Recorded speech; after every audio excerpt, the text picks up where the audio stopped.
কক্সবাজার সমুদ্র সৈকতকে একটা শৃঙ্খলার মধ্যে নিয়ে আসব এবং এখানে সমস্ত অবৈধ যে স্থাপনা বা অস্থায়ী স্থাপনা যেগুলো হয়েছে এগুলো এক সপ্তাহের ভিতরে ক্লিন হবে জেলা প্রশাসনের নেতৃত্বে, বিচ ম্যানেজমেন্ট কমিটির নেতৃত্বে। বিচ ম্যানেজমেন্ট কমিটি এখনো গঠিত হয় নাই, নতুন ভাবে গঠিত হবে। আর এখানে স্থানীয় সংসদ সদস্য জনাব লুৎফর রহমান কাজল সার্বিক সহযোগিতা করবেন এবং জেলা প্রশাসন আর পুলিশ প্রশাসনকে আপনারা সাংবাদিক বন্ধুগণও সহযোগিতা করবেন বলে আশা করি। কারণ আমাদের অহংকার হচ্ছে আমাদের কক্সবাজার বিচ। সারা বাংলাদেশে একটাই জায়গা আছে ভ্রমণের জন্য নাম্বার 1 তালিকায়, সেটা কক্সবাজার সমুদ্র সৈকত। এটাকে আমাদের জাতীয় এবং আন্তর্জাতিক মানে আমাদের উন্নত করতে হবে।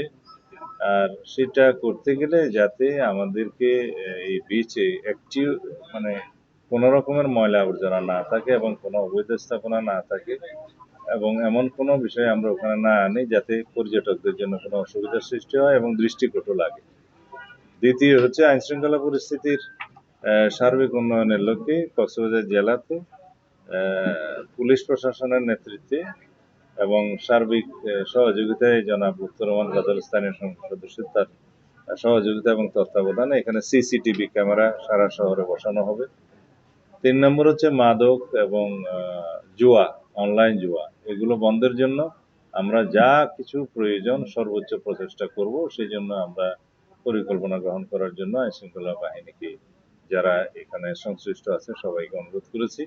মাদক দ্রব্য নিয়ন্ত্রণ অধিদপ্তরের কর্মকর্তাবৃন্দ, পুলিশ বাহিনী, র্যাব, বিজিবি সবাই এখানে সহযোগিতা করবেন। আমরা মাদক মুক্ত সমাজ গড়তে চাইলে আমাদেরকে প্রথমে কক্সবাজারের এই উকিয়া টেকনাফ এবং আমাদের এই রোডটা মাদক চোরাচালানের বন্ধ করতে হবে এবং মাদকের প্রচার বাণিজ্য সবকিছু আমরা এখানে বন্ধ করতে হবে। 3 নম্বর ইস্যু হচ্ছে আমরা কি বলেছিলাম, হ্যাঁ, ট্রাফিক সিস্টেমের উন্নয়নের জন্য আমাদের মন্ত্রণালয়ের পক্ষ থেকে আরো কিছু জনবল এখানে দেয়া হবে। তখন এখানে ট্রাফিক সিস্টেমের আমরা উন্নয়ন করতে পারবো। আর টমটমের সংখ্যা আর বৃদ্ধি হবে না। অযান্ত্রিক গাড়ি, নন মোটরাইজ ভেহিকেল যেগুলো আছে ব্যাটারি চালিত, এগুলোর সংখ্যা আর বৃদ্ধি হবে না এবং লাইসেন্স নবায়নের ক্ষেত্রে যথেষ্ট কেয়ারফুল হতে বলা হয়েছে। সর্বোচ্চ সংখ্যক যেটা নির্ধারণ করা হয়েছে সেটার উপরে কখনোই আর যাবে না। ক্রমান্বয়ে যেগুলো ড্যামেজ হবে সেই সংখ্যাটা আর ফিল আপ করা হবে না, সেই জায়গাটা খালি থাকতে থাকতে আস্তে আস্তে এগুলোর সংখ্যা কমানো হবে।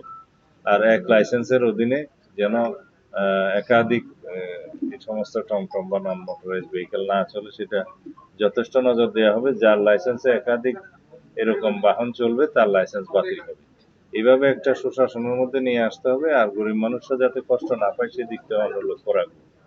এর বাইরে আরো অনেক কিছু আমরা সিদ্ধান্ত নিয়েছি যেগুলো আপনারা জানতে পারবেন। জেলা প্রশাসনের পক্ষ থেকে এগুলো রেজলিউশন আকারে প্রচার করা হবে।